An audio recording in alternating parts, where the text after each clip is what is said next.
escuchar el poder de la cruz, poder cantar con gozo al ver el poder de la cruz. Y hermanos, que quede esa frase en nuestros corazones cada vez que nosotros terminemos de cantar esa canción. Que esa frase quede en nuestros corazones, el poder de la cruz. Es por Él y para Él que nosotros somos salvos, por Él y para Él. El tema que vamos a tratar hoy, hace 2 semanas no me parecía tan pertinente tratar hoy. Pero en estas 2 semanas Dios me fue mostrando a través de respuestas que me daban algunos jóvenes, algunos hermanos, que era un tema muy pertinente para tratar hoy. Y justamente el título del sermón nos va a dar y nos va a decir qué es el tema que vamos a tratar hoy. Y es cuando nuestro corazón nos condena. Cuando nuestro corazón nos condena. Y nos vamos a basar, y les invito a que busquen en sus Biblias, en 1 de Juan, capítulo 3, versículo 18 al 20, inclusive. Antes de comenzar, les voy a pedir que me tengan paciencia. Vamos a volver a orar para que Dios nos guíe y nos hable a cada uno de nosotros conforme a su voluntad, y para que este sermón no sea simplemente una teoría, sino que lo podamos poner en la práctica de nuestras vidas. Amén. Oramos. Amado Dios del cielo, glorificado, exaltado y santificado sea tu nombre, porque tú eres digno. Gracias, Padre, porque te complaciste en salvar a viles pecadores como nosotros. Gracias, Señor, porque no solamente que te has complacido en salvarnos, sino que te complaces en darnos lo necesario para que nosotros perseveremos en esa salvación. Gracias, Padre, porque tú eres de donde proviene la seguridad de nuestra salvación. Ayúdanos, Señor, a que podamos comprender tu palabra en esta mañana y que quede implantada en nuestros corazones y que no seamos simplemente oidores de tu palabra, sino hacedores. Que podamos servirte como fieles hijos tuyos, como siervos tuyos, así como tú viniste al mundo para servir. Que nosotros tengamos ese ejemplo en nuestra mente. En el nombre del Señor Jesucristo. Amén. Como les dije, vamos a estar basándonos en 1 de Juan, capítulo 3, versículo 18 al 20. Leo. Hijitos míos, no amemos de palabra ni de lengua, sino de hecho y en verdad. Y en esto conocemos que somos de la verdad, y aseguramos nuestros corazones delante de Él. Pues, si nuestro corazón nos reprende, mayor que nuestro corazón es Dios, y Él sabe todas las cosas. Lo primero que tenemos que, y permítanme entrar en el tecnicismo brevemente, saber es que corazón no está haciendo referencia al órgano, al corazón que nosotros conocemos, al órgano, sino que proviene de la palabra cardía, es decir, mente o corazón. La palabra griega corazón aquí es cardía y se traduce mente o corazón. Nosotros estamos haciendo alusión a nuestro yo interior. ¿Sí? Cuando nosotros nombremos corazón es nuestro yo interior. ¿Verdad? Y para empezar me gustaría dar, a modo de introducción, una breve historia. Cuenta de una familia compuesta por un padre, una madre y una niña de 12 años. Esta familia vivía en una zona muy cercana a una prisión de alta seguridad, en donde se tenían a los presos más temerosos del mundo, inclusive, del mundo. Y vivían a pocas cuadras, y da la casualidad de que esta casa era una de las únicas que había cercana a esa cárcel. Resulta que un día domingo, el padre estaba leyendo su Biblia en su escritorio, la madre y su hija de 12 años se van a la cocina, hacía calor, se fueron a comer unas frutas, a tomar un jugo, prenden la tele y se encuentran con la noticia de que el asesino más peligroso de ese condado o de esa cárcel se había escapado. Obviamente quedan asustadas, ven en la imagen quién es, como para reconocerlo si lo veían. para no seguir sumando su temor, apagan la tele. Al momento de apagar la tele, empiezan a sentir pasos en su techo. Empiezan a sentir que alguien camina en el techo. Entonces, la madre y la hija se empiezan a atemorizar aún más. Y como si fuese poco, de repente se siente que cae alguien del techo justo al frente de la puerta de entrada de la casa. La madre, aunque atónita, asustada, temblando, la niña llorando, se asoma por el visor, vieron que hay un visor en las puertas, o en la mayoría, y ve. Y cuando ve que es este asesino. Inmediatamente agarra a la niña de su mano, sale corriendo y va a su padre, a su esposo. Y en ese momento, rápidamente, la madre le comenta qué había pasado, qué había visto en las noticias, y le dice, está en la puerta. Y este padre dice, no teman, que a mi lado nada le va a pasar. Quédense aquí, yo me voy a encargar de eso. Este padre se dirige a la puerta, abre la puerta, y cuando este asesino ve quién era el padre, sale huyendo. Queridos hermanos, este padre es nuestro Dios. Este asesino es la mentira que muchas veces nuestro corazón pone en nuestra mente. Y esta mujer y esta niña somos nosotros. Que nos queden claro que lo que nosotros debemos hacer cada vez que nuestro corazón nos acusa injustamente es correr deprisa a nuestro Padre Celestial. ¿Cómo vamos a desarrollar este pasaje? Antes me gustaría dar una breve introducción de el contexto en el que se escribe esta epístola de Juan. La iglesia o grupo de miembros al cual dirige esta carta Juan es una iglesia que estaba pasando por una gran influencia de doctrinas filosóficas o de corrientes filosóficas, y la más importante o la más relevante fue el dualismo. ¿Qué es el dualismo? El dualismo, básicamente o sencillamente, es que decía que el espíritu era esencialmente bueno, justo, santo, y el cuerpo era pecador. De ahí se salen otras ramas filosóficas, o sea, se han salido de esa rama filosófica también, pero puntualmente Juan hace hincapié a esa rama.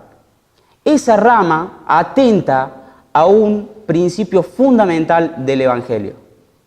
¿Y cuál es esa rama fundamental? Dios hecho carne a través del Señor Jesucristo. Entonces, lo que estaba viviendo esa iglesia, o los miembros de esa iglesia,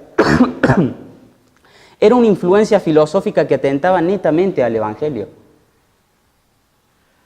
Atentaba a decir que el Señor Jesucristo no era Señor Jesucristo. Había corrientes filosóficas que decían que lo que uno veía como el Señor Jesucristo era simplemente apariencia de carne, pero no era carne, era espíritu. No lograban concebir que el Espíritu Santo more en un cuerpo pecador. Otras de las cosas de las cuales ellos agarraban era para poder tener una libertad. Decir que si yo hago algo con mi cuerpo no le afecta al espíritu. Entonces, atentaban netamente con lo que es el Evangelio y con lo que es la vida de un creyente. Ahora, Juan se preocupa de introducir, o más bien de mirar la preocupación de sus hijos. No de sus hijos, sino de sus ovejas. ¿Por qué? Él aclara que en el versículo 19 introduce como una seriedad al caso. Esta corriente filosófica logró hacer que miembros de esa iglesia, miembros no creyentes, miembros de esa iglesia, salieran, apostataran de su fe. Logró confundir a supuestos creyentes, que no eran creyentes porque se manifestaron, logró confundirlos. Entonces Juan agarró, al ver esto, envió esta carta. Y le da a los miembros de esta iglesia y creyentes, fieles creyentes, al menos 2 parámetros para que se guíen, para saber cuáles son las evidencias de un verdadero creyente. En el capítulo 2 se encarga de dejar en claro que un verdadero creyente es aquel que cree en el Hijo. Y en el capítulo 3 hace hincapié en la evidencia que produce realmente creer en el Señor Jesucristo. Y esta evidencia es el amor. Un amor genuino. ¿Cómo vamos a desarrollar este sermón? Vamos a poner como tópico la pregunta: ¿qué hacer cuando nuestro corazón nos condena? Después vamos a hacer como primer paso, vamos a desarrollarlo en 4 pasos, ¿verdad? Primer paso, obrar en amor, y lo vamos a ver en el versículo 18. Segundo paso, conocer y reconocer, versículo 19a, es decir, la primera parte del versículo 19. Tercer paso, en el versículo 19, la parte B, o sea, versículo 19b. Y el cuarto paso, asumir la realidad, versículo 20. Vamos a desarrollar el primer paso y le invito a que vuelvan a leer sus Biblias en el versículo 18. Hijitos míos, no amemos de palabra ni de lengua, sino de hecho y en verdad. Y esta palabra, lo primero que resalta a nuestra mente es hijitos míos. Entonces nos introduce el afecto que Juan tenía para con estos miembros de la iglesia, con estos creyentes. Hijitos míos. Y no solamente muestra un afecto, sino que también muestra una autoridad sobre esa iglesia. Y una autoridad que demanda amor. Y por eso es que él, al ver el sufrimiento que estaban pasando, un sufrimiento de desconsuelo, de decir, ustedes imagínense los hermanos de la iglesia, al ver que estaban como nosotros y que supongamos que en Córdoba, como está la ideología de género y distintas corrientes que son corrientes filosóficas, empieza a cada uno de nosotros salir de la iglesia y a decir, yo creo en eso. Imagínense el asombro que esos miembros tenían. Imagínense en ustedes el asombro, el temor de decir, ¿y yo soy cristiano? Ellos eran miembros de la iglesia y apostataron de la fe, ¿y yo? Es a ese punto que nosotros vamos a intentar atacar. Y hay otras formas en las que el corazón ataca y busca eludir nuestra seguridad de salvación. Pero bueno, Juan se encarga de dejarnos pasos a seguir para que eso no suceda con nosotros. Dijimos que el primer paso es obrar en amor y con un amor genuino. Esta enseñanza consta de 2 partes. Una negativa y una positiva. Vamos a empezar por la parte negativa. No amemos de palabra ni de lengua. Es negativa porque empieza con un no. No hagan esto. Y después dice sí hagan esto. Entonces, no amemos de palabra ni de lengua. ¿Qué nos dice esta enseñanza negativa? ¿O qué es lo que es esto, no amar de palabra ni de lengua? Bueno, en resumidas cuentas es no amar de la boca para afuera. Amar con un amor genuino, reconociendo lo que Cristo hizo por cada uno de nosotros en la cruz. Y Juan deja bien detallado por qué no amar y por qué sí amar. ¿Por qué no amar de palabra y por qué sí amar con un amor genuino?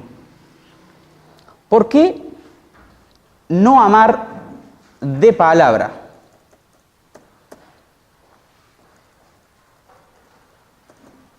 O sea, amar simplemente de palabra, hermanos, es lo mismo que un amor, es un amor fingido. Es un amor que no tiene un fundamento concreto. Es un amor, imagínense una gelatina. Ese es el amor. Cuando viene el sol, se derrite. Eso es un amor fingido. Un amor que no tiene un fundamento, un amor que no tiene una solidez. ¿Y quién produce esa solidez? Cristo, solo Cristo. Y la obra que Él hizo por nosotros en la cruz. Ahora Juan, como decía, nos deja en claro la pauta de cómo no es amar de palabra simplemente.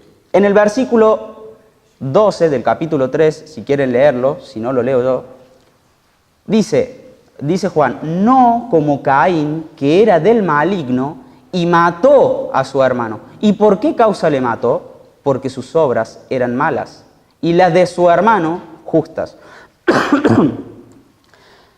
¿Qué es lo primero que resaltamos acá?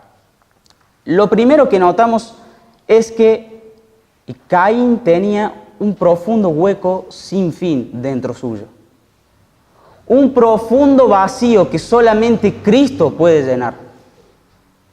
¿Y cómo se manifestó eso? ¿O por qué digo esto? Bueno, leamos qué dice. ¿Y por qué causa le mató? ¿Cómo se manifestó este amor de simplemente palabras? Que después agarró y mató a su hermano. Era un amor simplemente de palabras, un amor fingido, no un amor sentido. Hermanos, debemos amar como Cristo nos ha amado a nosotros. Ese es el ejemplo supremo a seguir en nuestras vidas como fieles creyentes. Caín ofreció un sacrificio a Dios, pero era un vaso vacío. Era un vaso vacío. Esto es lo mismo que un hermano tiene sed y yo voy con un vaso vacío. La misma expresión es lo que nos quiere decir acá. Amar sin un fundamento sólido, y este fundamento sólido es Cristo. Amar sin obrar conforme a lo que Cristo hizo con nosotros es lo mismo que nosotros querer amar como un vaso vacío. No tenemos nada para ofrecer. Es puro bla bla. Es un amor de labios para afuera. Otras traducciones de la Biblia dicen que es un amor de labios para afuera. Entonces, ¿por qué no debemos amar así? Porque tarde o temprano se va a manifestar de que nuestra solidez de amor no estaba en Cristo, sino en un orgullo vano, o en un vano orgullo. Nuestro amor no estaba en Cristo, sino en querer tener un protagonismo o querer aparentar ser cristiano. Tarde o temprano, como le pasó a Caín, manifestó a través de sus obras que en su corazón no había amor. Ahora, vimos cómo no debemos amar. Ahora, cómo sí debemos amar. Leemos de nuevo en 1 Juan capítulo 3, versículo 18, la última parte de ese versículo. Hijitos míos, no amemos de palabra ni de lengua, sino de hecho y en verdad. No amemos simplemente diciendo que te amo, que te amo, que te amo, sino que vivamos ese que te amo, que te amo, que te amo. Lo manifestemos por nuestras obras.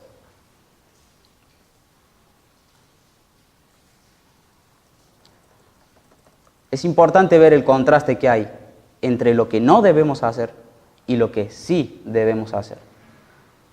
Y es importante saber cuál era el fundamento del que tenía lo que no debemos hacer y cuál es el fundamento que uno tiene que tener.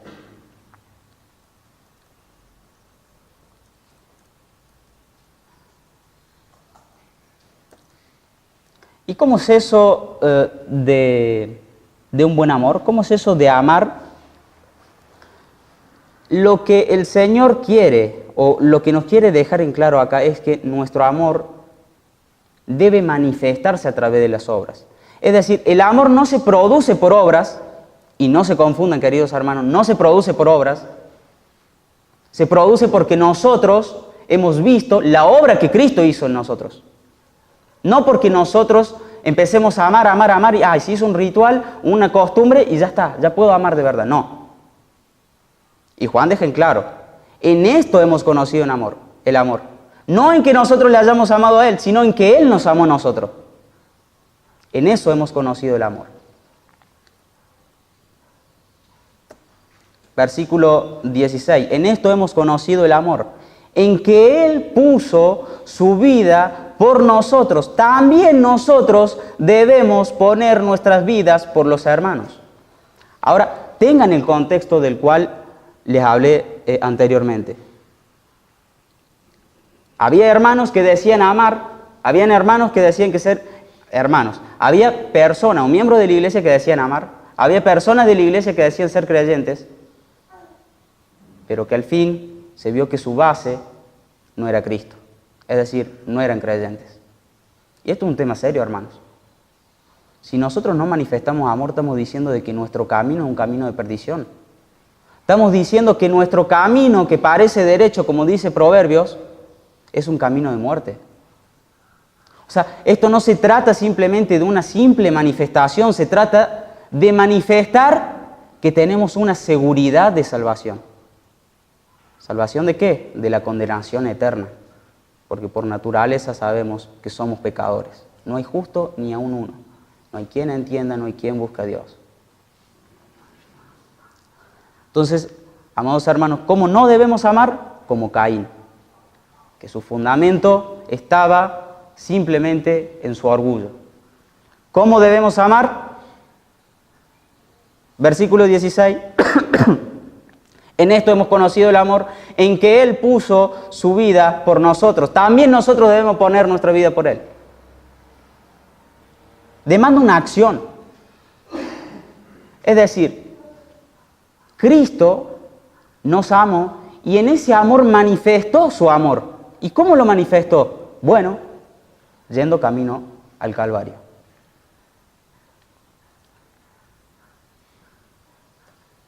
Nosotros conocemos del amor por el amor que Dios tuvo para con el Hijo y conocemos las características y cualidades de un verdadero amor por la obra de Cristo.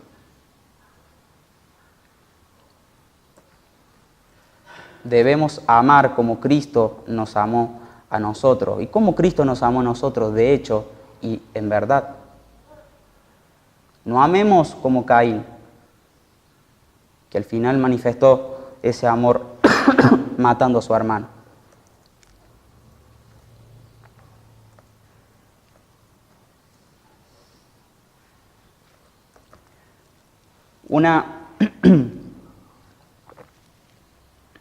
Juan se encarga de nuevo de dar un ejemplo práctico de cómo se manifiesta ese amor. Versículo 17, y sí, les invito a que lo lean, en el versículo 17. 1 Juan, capítulo 3, versículo 17, dice: pero el que tiene bienes de este mundo y ve a su hermano tener necesidad y cierra contra él su corazón, ¿cómo mora el amor de Dios en él? Es decir, que si yo digo ser cristiano y yo veo la necesidad de un hermano y en mi interior no hay nada que me mueva a compasión con ese hermano, abramos los ojos, porque hay algo serio que no hemos visto dentro de nosotros. Es decir, un ejemplo, hay un hermano de la iglesia, carece de los bienes necesarios, del alimento, un ejemplo. Yo veo que él carece de alimento y yo lo que hago es ocultar eso que veo. Lo oculto, lo escondo atrás, lo meto en el armario. Listo, no se ve. Eso manifestaría que el conocimiento de amor que yo tengo no proviene del Dios que envió a su Hijo, sino que proviene de este mundo. Un amor orgulloso, un amor vano, sin sentido.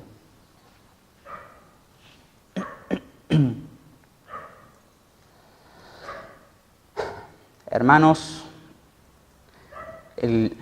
nosotros como creyentes debemos demostrar un amor genuino. No amemos simplemente de palabra, amemos de verdad. Y ahora yo no estoy diciendo de que ustedes por obligación deben querer aparentar amar de verdad. Lo estoy diciendo, y lo vamos a ver más adelante porque Juan detalla paso por paso cómo debemos hacer. No es una obligación, es una reacción lo que hay en nosotros. Es una reacción que muchas veces se nos hace difícil. Muchas veces se nos hace difícil amar. Es difícil amar a un hermano que vos te enteraste que estuvo hablando mal. Y gracias a Dios, en esta iglesia no he tenido esa desgracia. Así que los animo a que sigan así. Pero es difícil agarrar y decir, te amo hermano, cuando Él te clavó un puñal por la espalda. Es difícil, o así, aún en el mundo, es difícil manifestar un aprecio hacia una persona que te hace daño. Y adivinen qué, nosotros hicimos daño a aquel que nos enseñó cómo amar. Nosotros insultamos a Dios. Nosotros lo aborrecimos a Dios. Nosotros le dimos la espalda. Y así todo Él se complació en decir, no, vos vas a ser mi hijo. Yo te amo y te voy a demostrar qué es lo que es el verdadero amor. Ahora te encargo a que vos lo cumplas también. Y que no sea simplemente de palabras, sino que lo vivas. Así como yo lo viví en esta tierra, también lo vas a tener que vivir.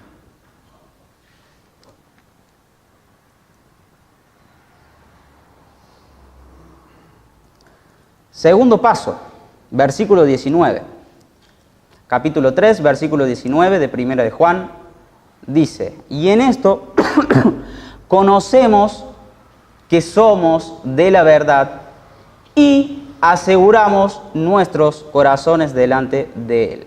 En este paso tenemos dos cosas que resaltan, conocer y reconocer. ¿Cómo es eso de conocer? Bueno, primero debemos saber que es como un resultado. Es decir, nosotros vivimos en amor, manifestamos ese amor y como resultado nosotros vamos a tener una seguridad de salvación. Pero en ese resultado se demanda una acción intelectual de nosotros. Es decir, algo que nosotros tenemos que razonar. Nos demanda de que nosotros debemos conocer. Nos demanda una acción. Buscar, conocer, indagar. ¿Y qué debemos conocer? Bueno, los mandamientos de Dios. Es decir, debemos conocer los mandamientos de Dios. ¿Y cuál es este mandamiento? Versículo 23. Y este es su mandamiento, que creamos en el nombre de su Hijo Jesucristo y nos amemos unos a otros como Él nos ha mandado. Debemos conocer ese mandamiento. Y no solamente reducirnos a conocer ese mandamiento, sino conocer todo el mandamiento de la ley.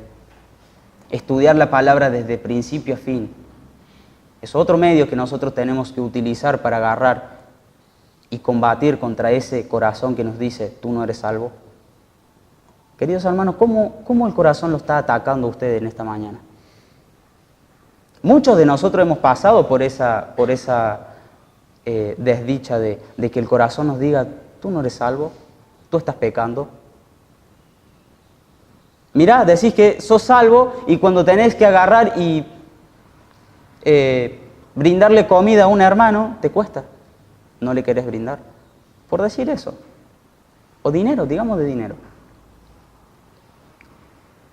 Nos cuesta. Y es ahí en donde el corazón muchas veces nos ataca. Y nos dice, mirá, hiciste mal. Hiciste mal. Y nos intenta decir, no eres salvo. No. Mayor que nuestro corazón es Dios. Y Él es el que juzga.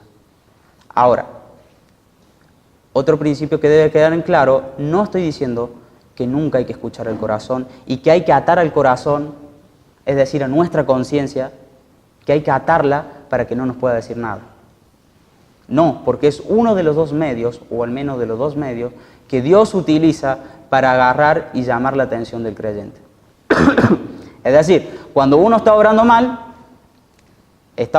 y sigue obrando mal, el corazón te dice, escucha, estás haciendo mal. Recordá lo que dicen los mandamientos de Dios, por eso debemos conocer. Recordá lo que dicen los mandamientos de Dios, ama a tu hermano, viví conforme a la palabra, cumplí los preceptos de Dios.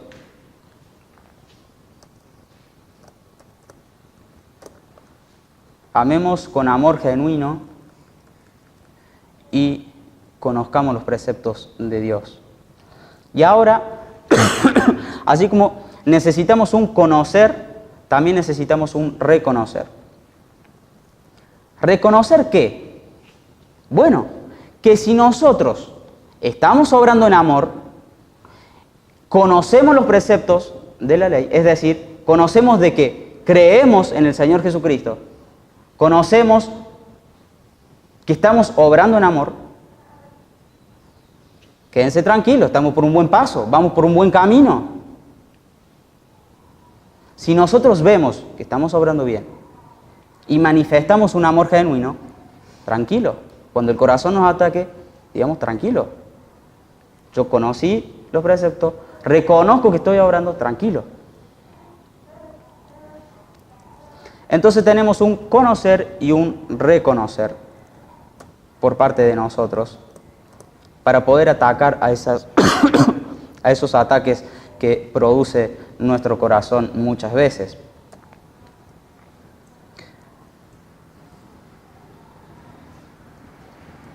Como dije, en segundo lugar, debemos reconocer. Es decir, afirmar en nuestra mente que cumplir un mandamiento divino no nos va a traer condenación, sino que nos va a traer, ¿qué? Bendición. Es decir, Dios bendice al hijo que cumple su palabra. Por eso nos está dando los preceptos estos, para que nosotros la cumplamos y Dios nos va a bendecir. Si nosotros cumplimos sus palabras, Dios nos va a bendecir, no nos va a maldecir, porque Dios es un Dios justo y fiel.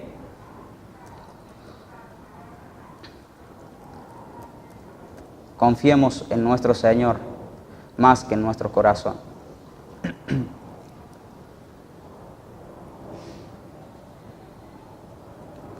Miren cómo Juan, en el versículo 24, nos da esa tranquilidad de que confiemos cuando nosotros cumplimos su mandamiento.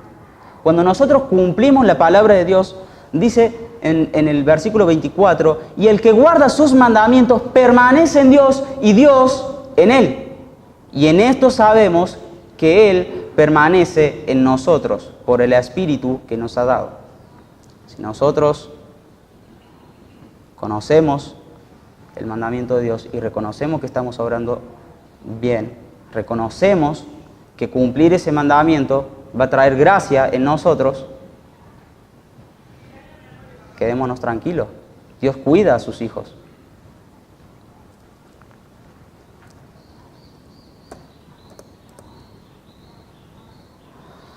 El tercer paso, y ya nos queda uno y ya culminamos, es bastante corto.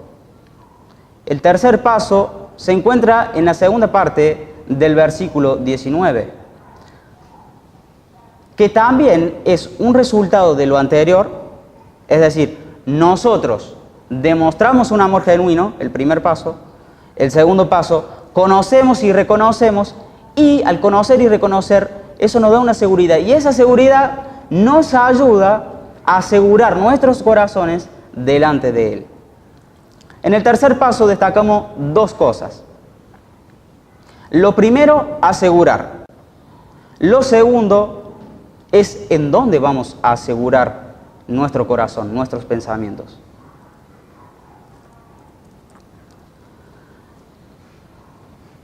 Lo primero es asegurar, como dije, al igual que en el paso 2, también es un resultado, como acabo de decir, de lo anterior, pero también conlleva y demanda una acción de nuestra parte. Es decir, nosotros nos tenemos que mover y atar nuestros corazones, afirmarlos a Cristo. ¿Por qué debemos afirmarlo a Cristo y no en nosotros? Bueno, porque Cristo es mayor que nosotros, porque Él es nuestro ejemplo a seguir, y porque ya vimos que si nosotros lo aferramos a algo de nosotros o a algún mérito nuestro, tarde o temprano explota la bomba. Caín mató a su hermano Abel. Lo primero es asegurar nuestros corazones. Hagamos de cuenta lo siguiente. Hay un barco en el mar, en alta mar, y el mar se empieza a mover con mucho ímpetu. El barco se empieza a mover muy fuerte. ¿Qué debemos hacer? Amarrar, atar ese barco a un muelle seguro.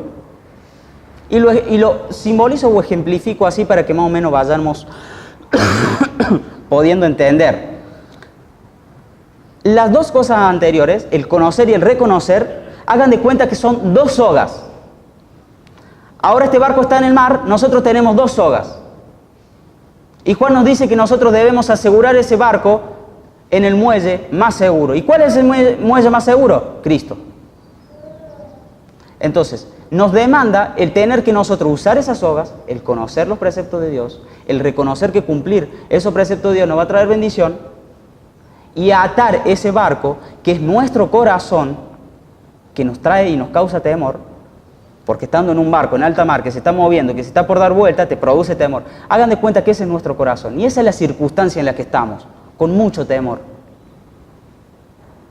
Juan dice, cuando estén así, agarren esas dos sogas, aten su corazón, asegúrenlo, pero asegúrenlo bien, en un buen lugar. No lo aseguren en una fuerza suya, asegúrenlo en aquel que ya venció a este mundo. Este es Cristo Jesús, Salvador nuestro.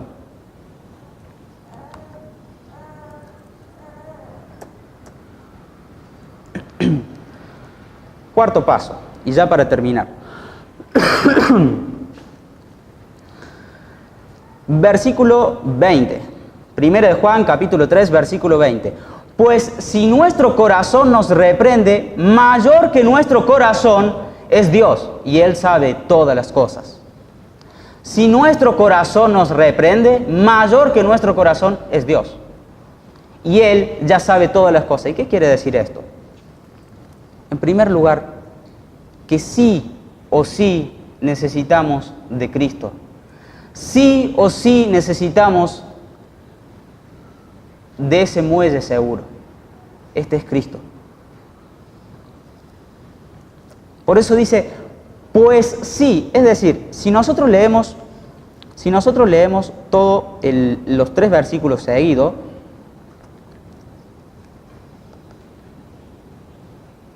hijitos míos, no amemos de palabra ni de lengua, sino de hecho y en verdad.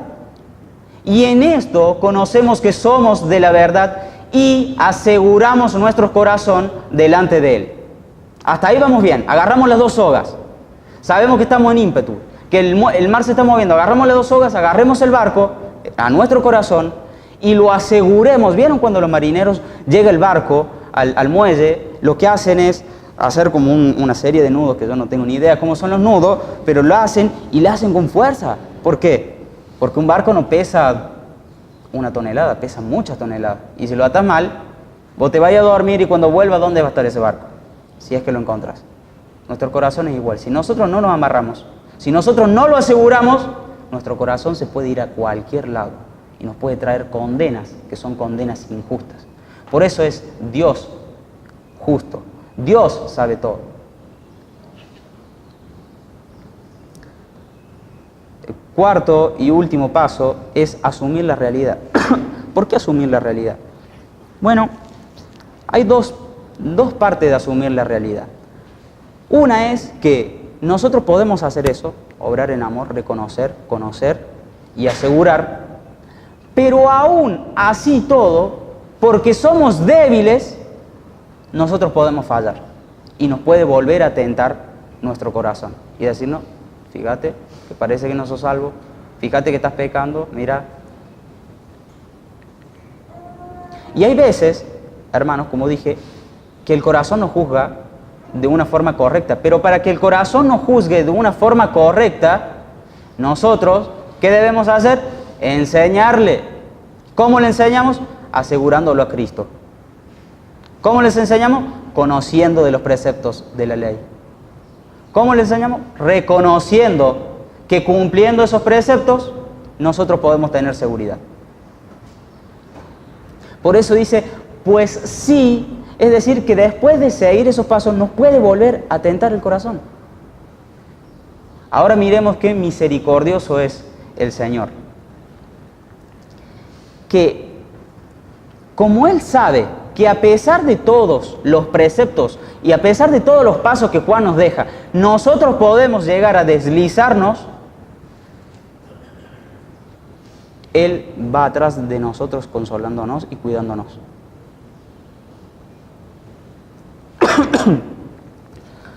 No solamente nos demanda de que nosotros aseguremos nuestros corazones, sino que Él nos ayuda a asegurar nuestros corazones. ¿En dónde aseguramos nuestros corazones? En Cristo. Hermanos, esto es una realidad. Muchos de los que podemos estar aquí presentes podemos estar luchando con eso. Temor a que no somos salvos. Temor a que nos espera una condenación. Hay algo que el humano nunca va a poder eludir. ¿Qué puede ser? La muerte. Ahora, hay una muerte que es simplemente una puertita a algo glorioso, y hay una muerte que es muerte sobre muerte. Esta es la que nos lleva camino al infierno. Ahora Dios es tan misericordioso que sabe lo que produce ese temor en nosotros, que nos deja estos pasos para seguir, para que nosotros tengamos seguridad en Él, para que nosotros descansemos en que Él es el Dios todopoderoso y soberano y que nos va a guiar y nos va a dar la seguridad porque Él se preocupa por nosotros. Dios nunca encomienda una tarea y nos deja a la intemperie. Esto es más o menos como cuando ustedes padres envían a su hijo menor a hacer un mandado. Es de noche, ustedes lo envían, pero ¿qué hacen? Se asoman y se ponen a ver a dónde va, quiénes cruzan, si cruza bien la calle, si no cruza la calle. Dios es igual que nosotros. Dios es igual que tiene esa misma actitud con nosotros. Dios nos encomienda una tarea, asegurar nuestros corazones, pero sabe que somos débiles, entonces va atrás de nosotros y se pone a mirarnos. Y por eso es que nos deja esta palabra, esta hermosa palabra, para que nosotros amarremos, para que nosotros atemos esos corazones a la roca fuerte, a nuestro gran Salvador, el Señor Jesucristo.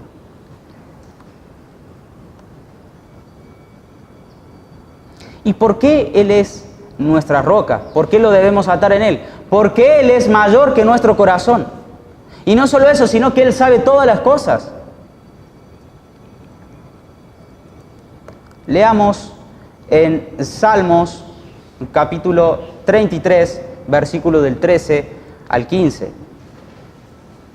Salmos, capítulo 33, versículo del 13 al 15. Dice: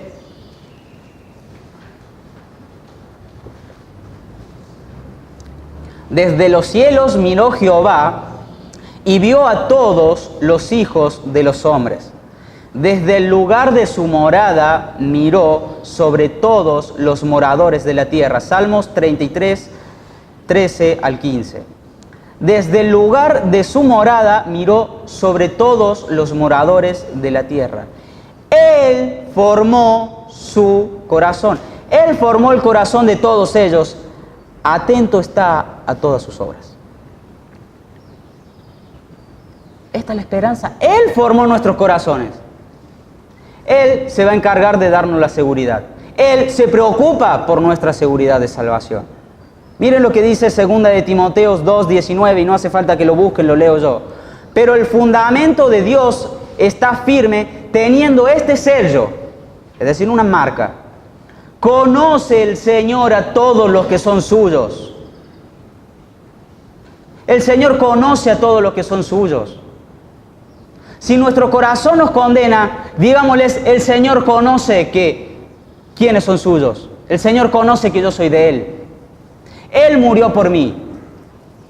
Yo reconozco a Cristo como Salvador y Él me ha salvado y Él me lavó de mis pecados. Los pecados que yo cometí no me los podés traer a cara ahora, corazón. Esos pecados ya han sido perdonados por Cristo en la cruz. Cuando nuestro corazón nos condene, mayor que nuestro corazón es Dios. Mayor que nuestro corazón es Dios. Y que quede claro, hermanos, que hemos conocido del amor a través del Padre enviando a su Hijo, y hemos conocido las características de ese amor a través de la obra de Cristo en la cruz. Y ahora, ustedes se preguntarán: ¿hay alguien en la Biblia o algún ejemplo en la Biblia que haya pasado por esta aflicción? Déjenme, le voy a contar. Respondió Job, entonces, y antes de contarles sobre Job. Job era la persona que tenía más poder en la tierra oriental, en la tierra de Uz, al oriente. Era la persona que tenía más poder. Antes el poder no se medía tanto por plata, sino por posesiones. Tenía más de 11.500 animales. Tenía una familia compuesta de 7 hijos y 3 hijas. Y en 2 días En tan solo 2 días perdió todas sus posesiones, su familia, sus hijos y hasta su salud. En 2 días esa tormenta arremetió contra él. En 2 días ese mar se empezó a mover con ímpetu. Y ese barco empezó a tambalearse de tal modo que muchas veces no tenía opción, no tenía visión. ¿A dónde está el muelle? Muchas veces dijo así, ¿a dónde está el muelle? ¿A dónde agarro mi corazón?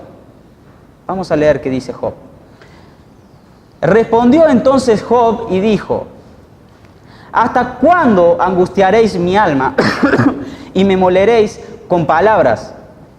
Ya me habéis vituperado 10 veces. ¿No os avergonzáis de injuriarme? Ya me habéis vituperado 10 veces. ¿No avergonzáis de injuriarme? Aun siendo verdad que yo haya errado, sobre mí recaería mi error. Pero si vosotros engrandecéis contra mí y contra mí alegáis mi oprobio, sabed ahora que Dios me ha derribado y me ha envuelto en su red. Es decir, lo que ustedes me están diciendo no me importa. A mí lo que me importa es lo que Dios me está haciendo. Él tenía bien en claro qué es lo que realmente tenía que importarle. ¿Dios o el hombre? Ahora, hagan de cuenta que todo lo que va diciendo es el corazón lo que produce. Es ese temor de ver el mar tan impetuoso. Perdió todo, la salud, su familia. Veamos cómo sigue diciendo. Pero si vosotros os engrandecéis contra mí y contra mí alegáis mi oprobio, sabed ahora que Dios me ha derribado y me ha envuelto en su red. He aquí, yo clamaré agravio y no seré oído, daré voces y no habrá juicio. Cercó de vallado mi camino y no pasaré. Y sobre mis veredas puso tinieblas. Ahora, vayan viendo la expresión de sufrimiento y de desconsuelo que tenía Job. Al ver toda esta circunstancia. Y no solamente que tenía todas esas circunstancias, sino que vienen 3 supuestos consejeros y le dicen, eso te está pasando porque tú eres pecador. Pero nosotros vemos en los capítulos 1 y 2 que Dios lo tiene como justo a Job. Es decir, esos consejeros no estaban en lo correcto. O sea, pierde todas sus posesiones, pierde sus familias. Pónganse en ustedes, vinculen eso, o sea, pónganlo en sus mentes, no me escuchen simplemente a mí, pónganlo en sus mentes. Él perdió todo lo que tenía, perdió casa, perdió hijos, perdió la salud. ¿Qué más podía perder? ¿Qué más ímpetu podía tener ese mar? Imagínense en cómo veía las olas. ¿A dónde agarro mi corazón? Cercó de vallado mi camino y no pasaré, y sobre mis veredas puso tiniebla. Me ha despojado de mi gloria y quitado la corona de mi cabeza. Me arruinó por todos lados y perezco. Y ha hecho pasar mi esperanza como árbol arrancado. Hizo arder contra mí su furor.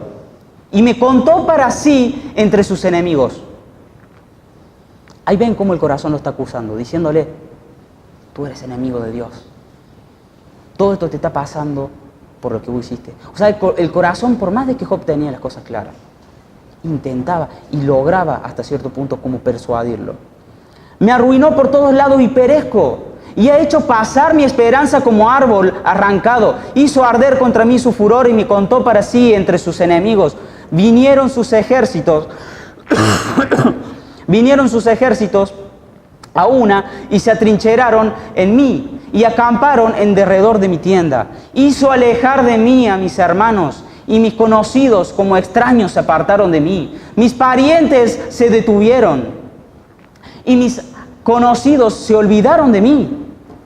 Ustedes están viendo, perdió todo, no tenía nada. ¿Qué seguridad podía tener?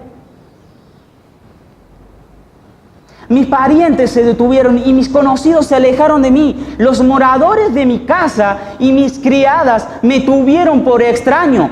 Forastero fui yo a sus ojos. Llamé a mi siervo y no respondió. De mi propia boca le suplicaba. Mi aliento vino a ser extraño a mi mujer. Es decir, la mujer ya hasta lo veía como raro. Hay algo más que podía perder. Aunque por los hijos de mi entraña le rogaba, aún los muchachos me menospreciaban al levantarme hablando contra mí. Todos mis íntimos amigos me aborrecieron, y lo que yo amaba se volvieron contra mí. Mi piel y mi carne se pegaron a mis huesos, y he escapado con solo la piel de mis dientes. Oh vosotros, mis amigos, tened piedad, tened compasión de mí, exclama 2 veces.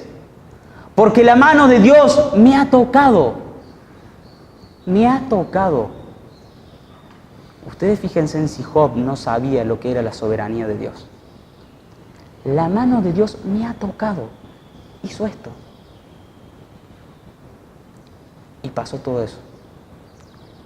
Ahora veamos, no solamente lo tocó para enseñarle una lección, sino que veamos cómo enseña la lección. Todos mis íntimos amigos me aborrecieron, y los que yo amaba se volvieron contra mí. Mi piel y mi carne se pegaron a mis huesos, y he escapado con solo la piel de mis dientes. Oh vosotros, amigos, tened compasión de mí, porque la mano de Dios me ha tocado. ¿Por qué me perseguís como Dios, y ni aun de mi carne os saciáis? ¿Quién diese ahora que mis palabras fuesen escritas? ¿Quién diese que se escribieran en un libro? Gracias a Dios que se escribió. ¿Quién diese que se escribiera en un libro, que con cincel de hierro y con plomo fuesen esculpidas en piedra para siempre? Yo sé que mi Redentor vive, y al fin se levantará sobre el polvo. Y después de deshecha esté mi piel, en mi carne he de ver a Dios, al cual veré por mis ojos, y mis ojos le verán, y no otro. Aunque mi corazón desfallece dentro de mí, nosotros vamos a ver a Cristo. Confiemos en Cristo, Él es nuestra roca, nuestro sostén. Job lo perdió todo y dijo: yo sé que mi Redentor vive, y al fin se levantará sobre el polvo. Y después de deshecha esté mi piel, en mi carne he de ver a Dios con mis propios ojos. No dejemos que nuestro corazón nos quite el gozo de la salvación. Hagamos como Job y confiemos en Dios. Amén. Dios los bendiga.